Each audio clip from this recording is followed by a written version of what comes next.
Bonjour à tous et à toutes. Donc, je suis Sonia Félix-Nex. Il va y avoir un petit bandeau là qui s'affiche, mais on n'a pas réussi à le faire s'afficher. Donc, je suis professeure d'anglais et formatrice ici à l'Institut de la Polynésie française. Et donc, j'ai choisi d'organiser là cette Explore Camp, comme on dit, pour partager avec vous un petit peu toutes ces problèmes autour des fake news dans la classe depuis quelques années qui s'invitent dans la classe, et puis comment faire, peut-être trouver des outils pour lutter contre les fake news dans la classe. Donc, vu que Ludovia cette année c'est sur la citoyenneté numérique, ça me semblait pertinent effectivement d'en parler et puis de le lier avec l'EMI. Donc l'EMI, dans les textes, et ça c'est la définition qu'on trouve sur EduSchool, c'est l'éducation aux médias et à l'information, et c'est pour apprendre à nos élèves à devenir des citoyens responsables dans une société marquée par la multiplication et l'accélération du flux d'informations, leur permettre de développer leur esprit critique, bonjour, entrez, et leur permettre d'agir de manière éclairée pour chercher, recevoir, produire, diffuser des informations via des médias de plus en plus diversifiés. On voit qu'effectivement, c'est la société dans laquelle on vit et c'est vraiment des paramètres incontournables dont on ne peut pas faire abstraction aujourd'hui. Juste avant de me faire vite. Va bien. Ça va, on a du monde à distance qui nous entend, donc c'est tout parti. Juste faire un petit tour de table vite fait pour voir un petit peu d'où vous venez, si vous êtes enseignant ou pas. Collège de Paris, professeur. On s'est déjà vu peut-être en formation, non? Non, je ne sais plus. Je suis professeur d'espagnol à Roumanie. Okay. Professeur de journaliste au collège de Saint-Loire à Rayatea. Bienvenue à Tahiti, c'est la formation. Merci. Il y a quelqu'un qui nous aide aujourd'hui pour la technique ou la communication s'il y a besoin. Je suis enseignante référente aux usages du numérique sur Tayarapu et les Australes. Okay. Et cette année, on a une semaine du numérique et le thème, je crois justement, est en lien avec l'UNI. D'accord. Ah oui, donc ça tombe juste bien dans le créneau. Moi, je fais partie du staff, je vais te reporter les questions du chat. D'accord, ok, bon, parfait. Donc, comment. Sur un soutien. Ah, d'accord. Oui, et puis il va pouvoir faire peut-être quelques photos pour assurer aussi la communication. Alors, j'ai prévu 3 points là pour cet Explore Camp. D'abord, info ou intox, donc quand les fake news s'invitent dans la classe. Quelques outils ou pistes d'exploitation pédagogique. Et puis, un moment de partage d'expérience. Alors, donc, info ou intox, voilà comment lutter contre les fake news. Donc, j'aimerais apporter des éléments de réponse à partir de 3 situations différentes pendant lesquelles les fake news se sont invités dans la classe d'anglais et à travers 3 types de sources différentes. Donc, la première situation, le premier sujet, c'est la Troisième Guerre mondiale. Et c'est à propos des sites complotistes ou des sites conspirationnistes, selon comment on les appelle. Alors, pendant plusieurs années, en classe de 3e, j'organisais des news reports en début de cours. Donc, c'est vrai qu'en classe de langue, on travaille beaucoup l'expression orale. Et donc, c'était l'occasion pour les élèves de pouvoir parler anglais. On appelle ça l'expression orale en continu. Donc, les collègues de langue voient de quoi je parle. Et donc, pendant 5 minutes, un élève devait parler d'un sujet d'actualité, expliquer de quoi il s'agissait, pourquoi il l'avait choisi. Voilà. C'était l'occasion de parler. Et puis, c'était en même temps l'occasion de se tenir un petit peu au courant de ce qui se passe dans l'actualité. Sauf que début 2020, j'ai eu la surprise d'avoir un élève qui nous a fait un exposé sur la Troisième Guerre mondiale. Alors, autant dire bonjour. On vient de commencer, info ou intox, et voilà, on parle de. C'est courageux. Et là, on parle de quand les fake news s'invitent dans la classe. Et là, en l'occurrence, dans la classe d'anglais. Et donc, début 2020, j'ai cet élève de 3e qui nous fait la Troisième Guerre mondiale. Alors, on était un petit peu surpris quand même. Moi, la première, parce que je ne savais pas que la Troisième Guerre mondiale avait commencé. Et donc, effectivement, il nous parle quand je lui demande un petit peu... alors, le contexte. La Troisième Guerre mondiale, elle s'est déclenchée suite aux tensions entre, à l'époque, donc, le président américain, Trump, et le président iranien, Hassan Rouhani. Et donc, il avait trouvé cette information sur des sites Internet. Alors, le problème, c'est de savoir sur quel site Internet, finalement. Et en creusant un petit peu, on s'est rendu compte que c'était des sites dont l'information était relayée vraiment à des audiences très, très restreintes et un peu radicales. Et donc, ce n'était pas forcément des sites mainstream, si même à l'époque, dans certains grands sites, on disait « Ah, mais est-ce qu'une troisième guerre mondiale serait possible ?» On était toujours dans l'hypothétique. Lui, il avait trouvé des sites un peu plus radicaux qui disaient que voilà, la Troisième Guerre mondiale avait commencé. Alors, comment faire quand on est face à ce genre de situation et face à un élève effectivement qui vient relayer des théories conspirationnistes ou des théories très radicales? Alors, plusieurs réponses possibles. La première, c'est apprendre à repérer les sources de l'information et à les identifier. Parce que souvent, quand on va demander aux élèves, mais où est-ce que tu as trouvé l'information, ils vont dire, bon, avant c'était sur Facebook, maintenant ça va être sur TikTok ou sur Insta. Voilà. Ben, ce ne sont pas des sites d'information, ce sont des réseaux sociaux. Donc c'est vrai que c'est important que les élèves arrivent à faire la différence entre, à comprendre qu'est-ce qu'un site et quel type de site c'est quand on va chercher une information. Est-ce qu'on est sur de la presse de qualité, sur de la presse people, sur de la presse, ce qu'on appelle la presse rebelle, qui va à contre-courant, qui peut être un peu comme un Mediapart ou le Canard enchaîné, ou est-ce qu'on est sur des blogs ou sur des sites un petit peu radicaux, confidentiels et les réseaux sociaux. Et puis comprendre le fonctionnement des sites. C'est-à-dire, quand on va sur un site, pour savoir à qui ça appartient, de quoi il s'agit, où aller repérer l'information, des fois il faut faire défiler toute la page pour aller en bas, pour voir, ah ben voilà, à quel pays c'est rattaché, à quel mouvement peut-être c'est rattaché, qui est-ce qui l'écrit, peut-être aller se renseigner aussi sur la personne qui écrit. Apprendre aux élèves à croiser et à recouper les informations. C'est-à-dire quand on trouve une information sur un site, peut-être qu'un des éléments de vérification, c'est d'aller voir si on la trouve sur d'autres sites. Et sur quel type de site. Si on l'entend une fois sur un seul site, est-ce qu'elle est fiable ou pas fiable et comment on fait pour s'assurer de sa fiabilité.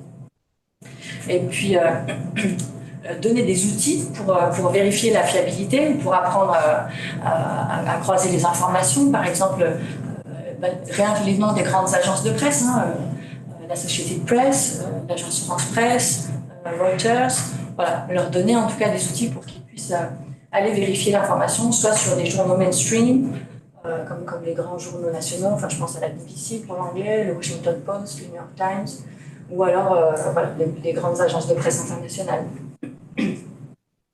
Et puis surtout, prendre l'habitude de dialoguer autour de l'actualité, ouvrir le dialogue, voilà. Permettre aux élèves d'en parler pour désamorcer hello, bonjour, pour désamorcer peut-être les situations, pour mettre à jour des incompréhensions et pour désamorcer les situations, dans ce cas-là, par rapport aux sites complotistes ou conspirationnistes. Alors, dans le cadre de la Troisième Guerre mondiale, par exemple, je me suis reprêtée à un exercice il y a quelques semaines. Donc, si on cherche des informations sur la Troisième Guerre mondiale, tout de suite, on a des liens qui apparaissent, comme par exemple cette interview de Xavier Moreau sur YouTube, de la part d'un polémiste qui a quand même presque 1 million d'abonnés. Et donc, si on a ça, comment on fait? On va peut-être dire aux élèves, il faut peut-être se demander qui est Xavier Moreau, par exemple. Pour savoir pourquoi il est interviewé à propos de la Troisième Guerre mondiale à laquelle se prépare la Russie. Et si on tape Xavier Moreau dans un moteur de recherche, tout de suite, on va avoir des liens qui apparaissent. Et quand on cherche rapidement, on se rend compte que il a sa fiche sur Conspiracy Watch, qui est la cellule de veille des sites conspirationnistes. Il y a eu il y a un podcast qu'on peut lire sur France Culture sur les influenceurs du Kremlin, donc les gens qui sont proches de Poutine et qui font de la propagande pour Poutine en Russie. Et puis, il y a eu un article aussi sur Challenge, qui est quand même un magazine à grande distribution, qui parle effectivement de cet ex-militaire français, Xavier Moreau, qui est parti vivre en Russie, qui a pris la nationalité russe et qui fait maintenant, qui est aujourd'hui un outil de propagande pour le gouvernement russe. Donc voilà, rapidement en cherchant, on peut aiguiller les élèves en leur disant, bon voilà, est-ce que c'est fiable? Est-ce que c'est une source objective ou pas? Là, on voit que clairement, c'est biaisé. En tout cas, il y a vraiment un côté politique très engagé, fort, qui est pris. Donc, il faut le prendre en compte si on veut utiliser cette source. Hello, bonjour.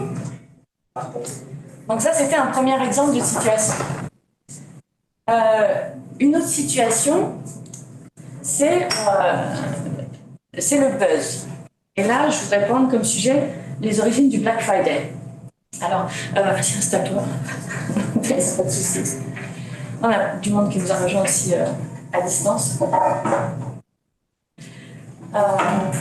Donc, on connaît tous maintenant ce phénomène du buzz, où voilà, il y a une information qui circule et tout d'un coup, tout le monde s'y intéresse, elle circule partout, tout le monde la voit et tout le monde la relaie, mais finalement sans des fois savoir si c'est vrai ou si c'est faux et sans aller chercher vraiment la source de l'information.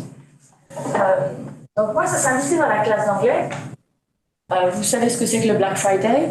Donc c'est ce jour de solde qui est le 4e vendredi de novembre, qui correspond au lendemain de la fête de Thanksgiving aux États-Unis, puisque Thanksgiving tombe toujours un jeudi, le 4e jeudi de novembre. C'est férié, et donc le vendredi est férié aussi, et il y a des soldes monstres pour que les Américains puissent aller profiter des magasins, faire chauffer la carte bleue, dépenser leurs sous. Et donc, ça s'appelle le Black Friday. C'était américain, puis aujourd'hui, enfin, depuis une dizaine d'années, ça s'est vraiment exporté. On le retrouve partout, même à Tahiti.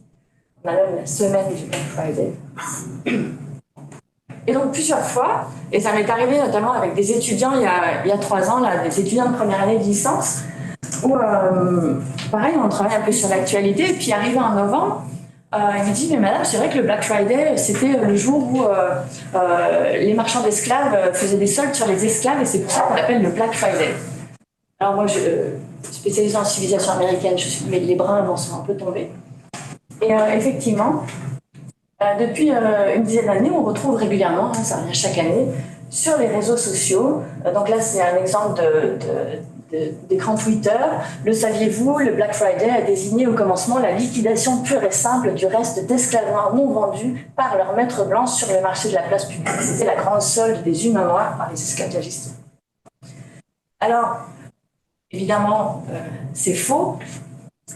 Quand on connaît un petit peu l'histoire américaine, et c'est ce que j'ai expliqué aux élèves et aux étudiants, c'est complètement incompatible avec l'histoire américaine. Quand on sait le rapport qu'a l'Amérique aujourd'hui avec son passé esclavagiste, c'est quand même l'esclavage ce qui a été le début et la raison de la guerre civile américaine, qui reste un traumatisme dans le collectif américain. Voilà, il y a quand même encore des sujets un petit peu tabous comme ça, un peu sensibles. Dans le Sud, les États du Sud qui ont perdu la guerre de sécession, la guerre civile, étaient esclavagistes et ont toujours un petit peu du mal à changer de culture et de mentalité.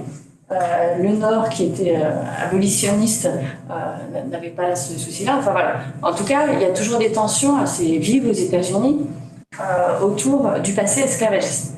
Donc, on voit mal comment ce pays mettrait en avant ce passé-là tous les ans dans une sorte de grande fête en célébrant, oui, vous vous rappelez, le Black Friday, quand on vendait les esclaves, voilà. Ça n'a aucun sens.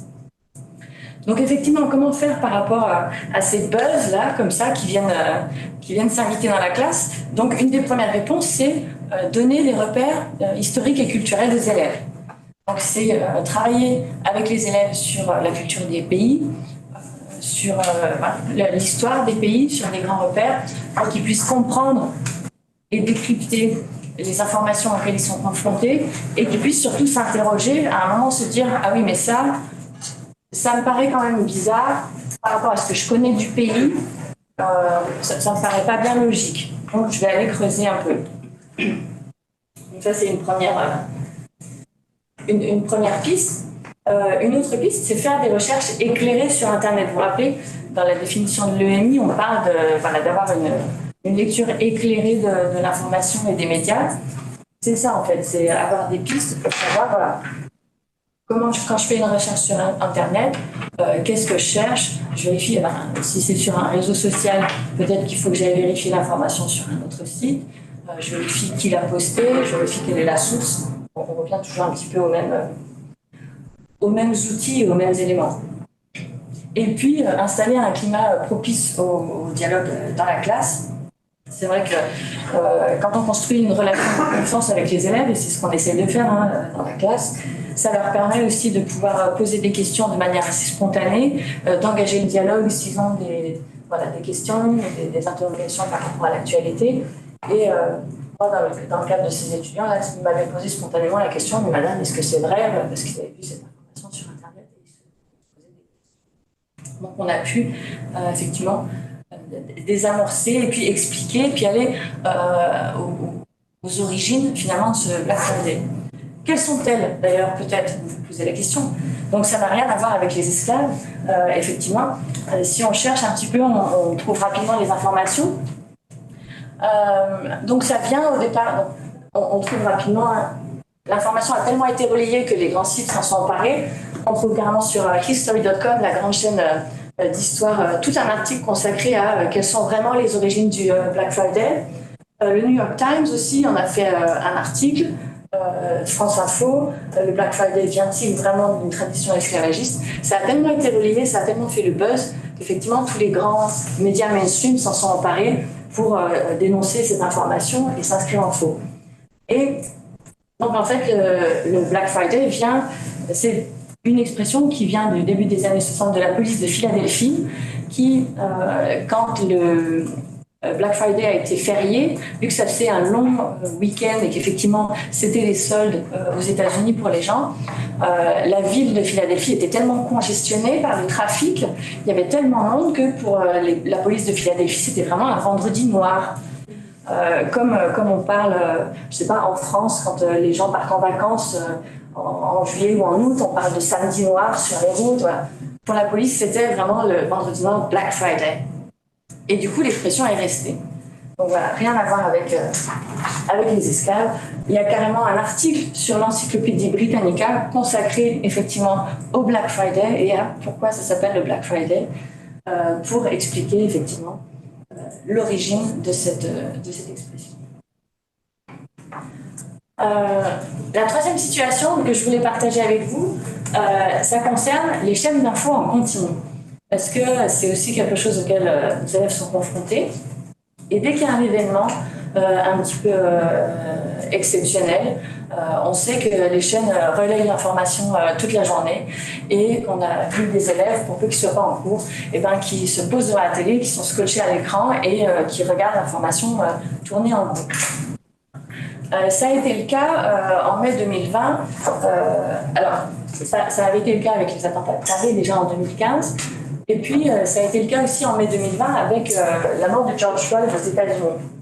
Donc, si vous ne savez pas de quoi il s'agit, donc il s'agit d'un Afro-Américain qui est mort suite à une arrestation de police parce qu'un policier l'a plaqué au sol, a mis son genou sur sa nuque pendant 8 minutes et l'a étouffé. Et alors qu'il y avait des gens autour, des gens ont filmé, donc ça a été vraiment relayé. Et c'était une des... La mort de George Floyd est arrivée après d'autres décès d'Africo-Américains suite aux brutalités policières américaines. Et donc voilà, ça s'inscrivait dans une sorte de continuité. Et ça a ravivé donc, le mouvement Black Lives Matter, qui avait été créé en 2013 suite à la mort de Trayvon Martin. Voilà, il y a eu vraiment des manifestations partout dans le monde.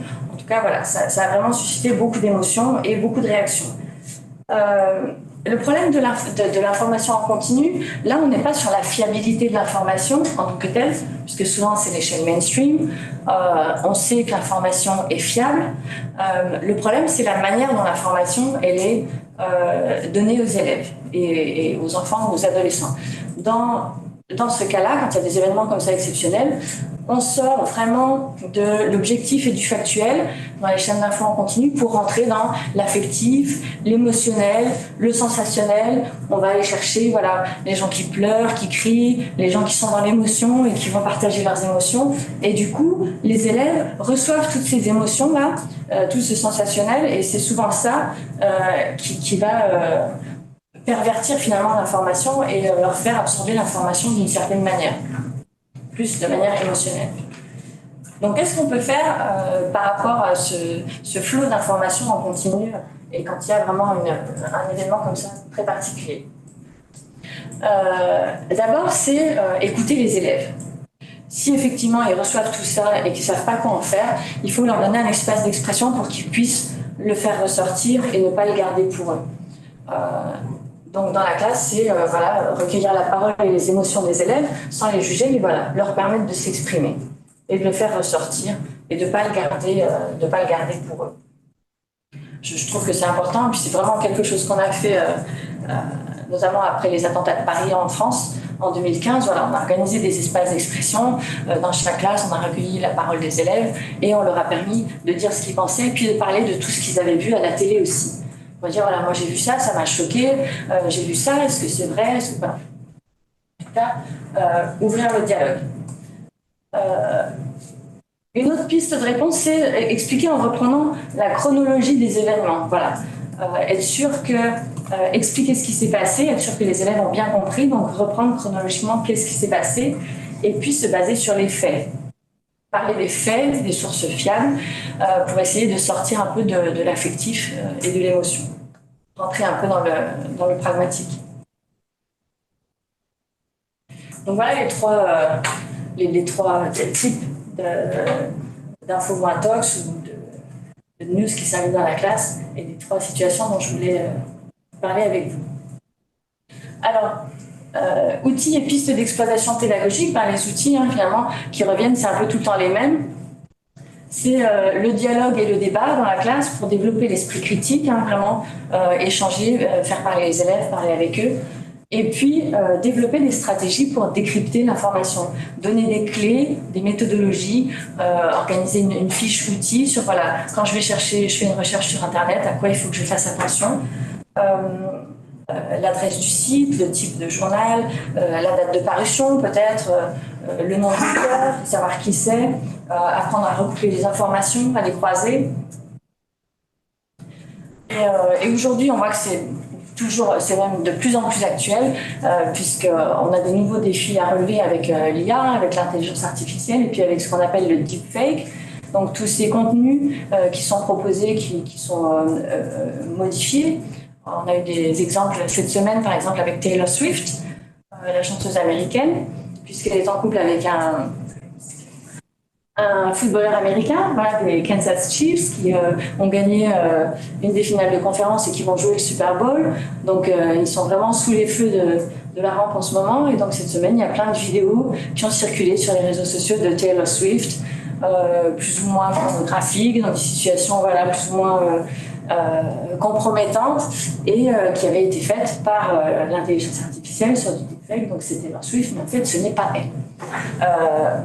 Elle est tellement connue, elle a un réseau de fans tellement important qui se sont tout de suite aperçus de la supercherie et qui se sont tout de suite emparés de ça pour le dénoncer, pour en parler, et puis pour inonder les réseaux sociaux d'autres vidéos et d'autres images de Taylor Swift pour essayer d'étouffer un petit peu le phénomène. Donc on voit, c'est vraiment quelque chose d'actuel auquel il faut penser aujourd'hui.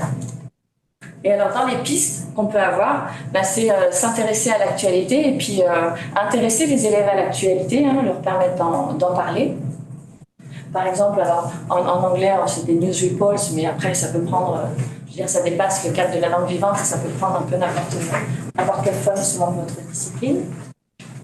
Utiliser régulièrement des articles de presse comme support pédagogique pour que les élèves aient des modèles. Ça fait un peu modélisant, comme ça, quand on de presse, quelles sont les informations importantes, à quoi je fais attention, qui l'a écrit, où, quand, est-ce qu'il y a une opinion ou pas, est-ce que c'est plutôt objectif ou est-ce que ça vient vraiment faire passer un message qui est très orienté.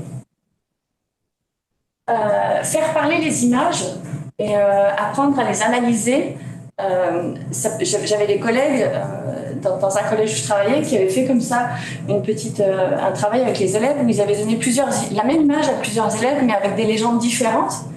Et les élèves devaient savoir à quoi cette image correspondait. Est-ce que c'était vraiment ce qui avait marqué sur la légende ou pas. Et ils devaient aller faire des recherches pour analyser cette image. Parce que c'est vrai qu'on peut faire dire tout ce qu'on veut à une image finalement. Et puis organiser ce qu'on appelle des fact-checks, c'est-à-dire des vérifications de faits en travaillant la méthodologie de la vérification d'informations. On a entendu ça, allez, on prend une fiche outil, on fait une fiche outil, on va vérifier l'information et puis demander aux élèves de nous dire si c'est vrai ou si c'est faux. Donc ça, c'est vraiment des pistes qu'on peut mettre en place facilement à l'intérieur de ces séances ou de ces séquences de cours. J'ai envie de dire collège, lycée, université pour travailler sur un faux, un tox. Voilà. Est-ce que c'est vrai, est-ce que c'est faux et comment on sait que c'est vrai ou comment on sait que c'est faux. Et maintenant j'ai suffisamment parlé toute seule et je voulais qu'on prenne un moment pour échanger. D'abord, est-ce que vous avez été confronté à des fake news, à de l'intox, à du buzz, à des théories conspirationnistes? Comment ça s'est présenté dans la classe? Et puis, est-ce que vous avez eu des réponses? Quelles réponses vous avez pu apporter? Je sais pas. Alors, est-ce qu'on avait fait un petit tour de table? Est-ce que tu peux peut-être juste nous dire... Oui, mais moi je suis au lycée professionnel de Malina et je viens d'un quartier de Grenoble. Et je pensais à ça parce que quand tu disais demander d'abord créer des débats avec les élèves, moi c'était pas possible. En lycée pro, un quartier bien islamisé, où ça devenait, en fait, c'est donner la parole finalement à des revendications politiques, à des revendications religieuses. Donc j'avais surtout pas intérêt à créer un débat où toute parole ne se vaut pas, puisqu'elle était revendication, etc. Oui. Donc c'est encore plus compliqué finalement. Oui, et c'est entrer, c'est le cheval de Troie. Oui, c'est vrai qu'il y a des quartiers où ça peut être... Ça peut être sensible parce que les élèves sont déjà dans une forme de militantisme, de revendication et de radicalisation. Tu dis, de toute façon, tu représentes de toute façon ce qu'ils combattent. Donc, tout est mis... et c'est sans fin. C'est sans fin. Donc, même en fin d'année, ils vont quand même te prouver que ce que tu as dit, c'est peut-être quand même faux, c'est peut-être quand même bien cinglé, quoi. Oui, c'est vrai qu'après, des fois, on se heurte aussi à des murs. Hein, quand on a des élèves qui sont déjà radicalisés, c'est compliqué. Et puis nous, on n'est pas armés pour déconstruire tout ce phénomène de radicalisation de propagande. Nous, on n'est pas forcément armés pour. Nous, tout ce qu'on peut leur montrer, peut-être, c'est quand on sait que quelque chose est vrai, c'est sur... Mais effectivement, ils peuvent trouver le moyen de le remettre en cause. En tout cas, leur donner des pistes pour peut-être... C'est ceux du milieu, ceux qui ne sont pas encore... on n'aura pas tourné le bout de la tête. Et où j'essaye quand même de faire, comme tu dis, là, des fact-checks. Ouais. Mais c'est quasiment inédit parfois avec les combattants politiques, quoi. Il y a des moments ou des situations où ça peut être un peu le combat David contre Goliath, un peu. Est-ce que... Oui, et du coup, tu es enseignant et toi? Oui, je suis enseignant également en lycée professionnel. D'accord. Et la biotech. Ok. En biotechnologie, il doit y avoir aussi pas mal de buzz, des fois de rumeurs. De cellules souches, parcouru. Ouais. C'est intéressant de discuter avec les enfants par rapport à ça. Et les clonages aussi, ça permet de faire des débats et il y a beaucoup de réponses par rapport à ça. Je travaille une ou deux fois là-dessus, c'est pas mal. Ouais, et ça va, les élèves réagissent. Comment les élèves réagissent? Quand tu parles du clonage, par exemple, et puis de quelque chose d'une fake news où ils pensent que c'est peut-être vrai ou... Ils sont convaincus que c'est vrai. Oui. Convaincus que c'est vrai. Et puis il y a des films qui ont développé un peu l'idée. J'ai vu ce film, c'est vrai. Il y a deux personnes qui sont dans la même année. Et alors comment, quelle réponse du coup moi je le place ce débat en début de séquence, donc ça permet d'introduire un peu la notion et après on déconstruit les fake news avec des faits. Ouais. Ouais. Voilà, on démontre l'idée, on voit que l'autre, c'est à partir d'eux et ensuite on obtient un individu qui reste là. Ouais, donc amener des faits effectivement pour montrer un petit peu le. Et puis bon, les films, c'est vrai que rappeler aux élèves aussi, hein, souvent ce qu'ils voient dans les films, ils disent ah oui, mais c'est quand on l'a vu dans un film, non, rappeler que les films ce sont des œuvres de fiction, que c'est le point de vue d'un réalisateur ou d'une réalisatrice qui a choisi de montrer certaines choses, de ne pas en montrer d'autres, et puis de les montrer d'une certaine manière.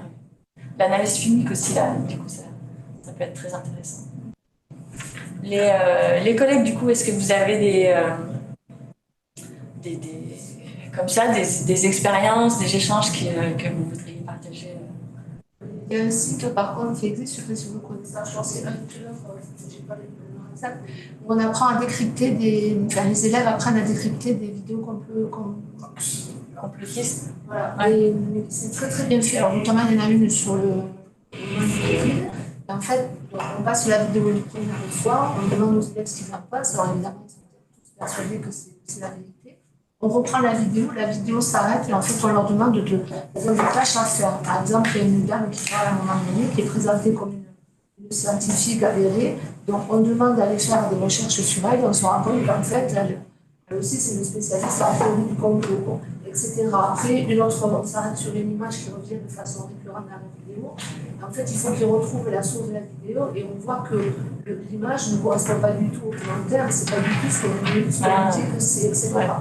Donc, à la fin de la vidéo, les élèves comprennent que c'est complètement bidon et là aussi, on les fait voter et là, du coup, on inverse le. Voilà. Et c'est niveau collège, je crois, et niveau lycée, c'est assez bien fait.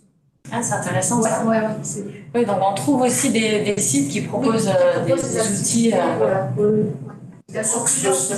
Mais c'est ce que j'allais dire, il y a quelques années, moi j'utilisais beaucoup Hoaxbuster.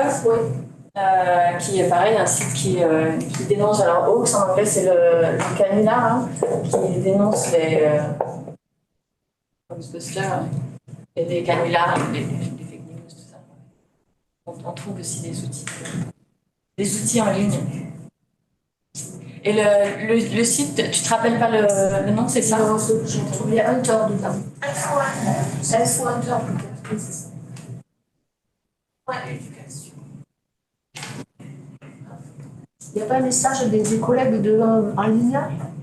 Est-ce qu'il y a des questions ou les collègues qui sont en ligne à Toa ou est-ce que vous voulez réagir, partager avec nous peut-être des idées, des pistes ou des expériences que vous avez eues?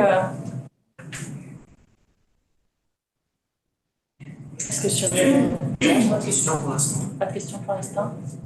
Quand je suis en classe, parce que là, dans ma nouvelle fonction, je me suis plus en classe. Oui. En classe de CM1, puis à l'époque, j'avais le Covid. Du coup, aussi là, l'info un peu en continu, les enfants, ils n'entendent plus du tout. Donc, on passe. Ah oui, les parents, donc du coup, c'est de l'information, sinon qui venait des adultes. C'est ça, maintenant, moi, j'ai entendu ça. Donc, cette période-là, c'est vraiment une période où je rajouter un peu de confrontation. Après, c'était des échanges, des dialogues, on allait vérifier un peu sur Internet, sur les sites, pour faire comprendre. Pas forcément voir tout ce que vous entendez. Après, à cet âge-là, voilà, c'est de donner déjà des outils, en fait, pour qu'ils puissent réfléchir par eux.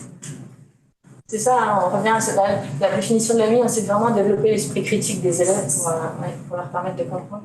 Et ce que tu dis, c'est intéressant parce qu'effectivement, on a aussi les élèves qui sont face aux chaînes d'infos en continu et qui entendent les commentaires de leurs parents et toutes les réflexions de leurs parents.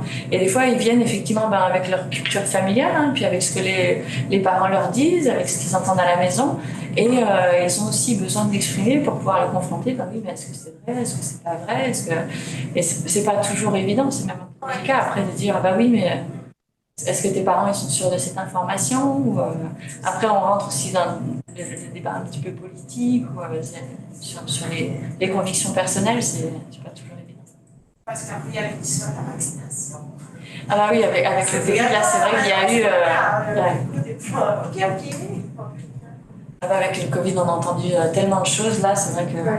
Et puis puis il y a des endroits où ça a fait des dégâts, hein. Je pense aux États-Unis, hein, quand le président Trump a dit que si la Javel ça marchait, ben, on n'avait qu'un la Javel, et que les urgences ont été débordées par ces gens qui d'un coup avec la Javel, quoi. Ou alors se sont mis à prendre ces antibiotiques pour chevaux là, parce que soi-disant ça fonctionnait pour le Covid. Enfin, voilà, du coup ça peut dégénérer, ça peut aussi avoir des conséquences sur la santé des gens pour le coup. Puis peut-être leur apprendre aussi, en tout cas pour les plus jeunes, à distinguer ce qu'ils entendent, parce que par exemple, ce qui est une opinion, ce qui est un témoignage, et leur expliquer que c'est pas de l'info. Enfin, je veux dire, je peux expliquer une opinion, c'est pas forcément la vérité vraie. Bon, un témoignage, c'est ce qu'une personne a vu, mais elle a sûrement pas vu tout, fait pas tout vu, pas. Voilà, donc leur apprendre à préciser tout ça.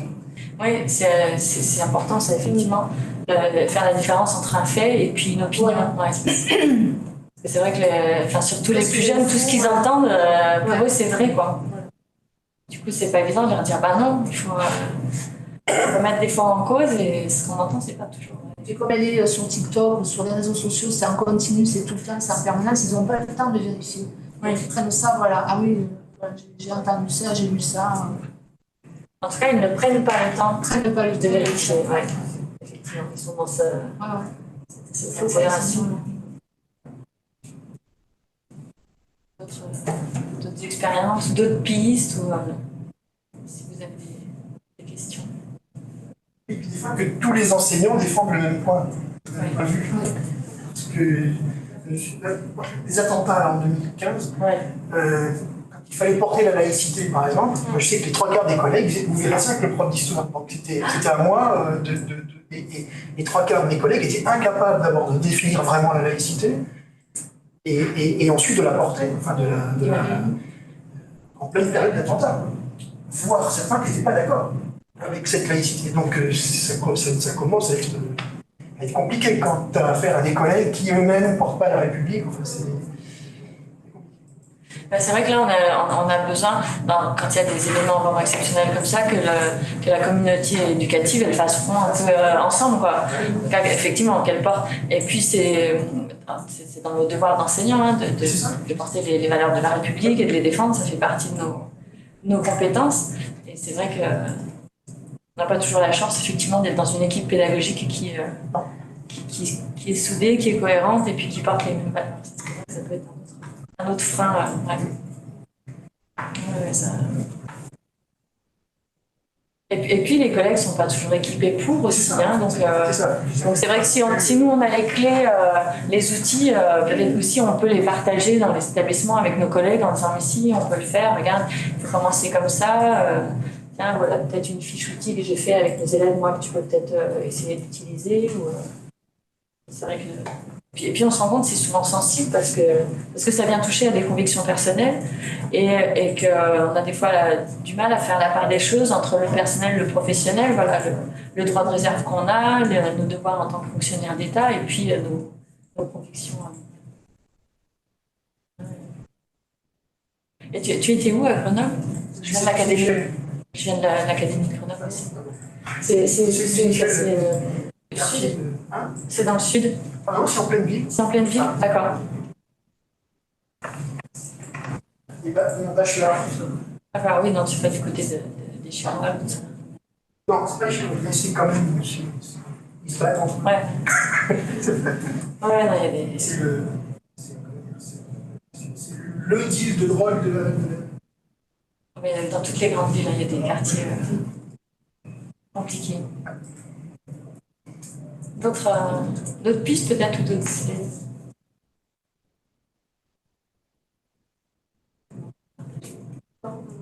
Je partageais quand on a affaire à des collègues complotistes aussi. Oui, c'est ça, c'est arrivé. Et c'est vrai que voilà, l'évolution. là, non, mais clairement, la période du Covid, elle était très très pénible parce qu'on pouvait pas aller à la salle des profs sans entendre et c'était impossible de discuter, bien évidemment. Il y avait toujours une référence, en fait, un site, ben, tu vas avoir sur Internet tel site, etc. En fait, c'est quelqu'un qui a quand même des outils pour réfléchir, qui connaît toutes ces méthodes, etc. Mais tu vas toujours trouver sur Internet un article ou un site qui va trouver exactement le contraire Bah, c'est très très pénible, ça a été. Ah ouais, non, ça a été une période très compliquée, ouais. Je vous ai mis mon adresse email, hein, si jamais, je sais pas, vous faites quelque chose avec vos élèves qui marche super bien, vous développez un outil, vous dites ah ça c'est bien, vous avez envie de le partager, ou si vous avez d'autres réflexions, ou si vous êtes en demande d'outils, n'hésitez pas. Et je voulais vous remercier d'être venus. Merci. J'espère que voilà, vous aurez trouvé ça intéressant.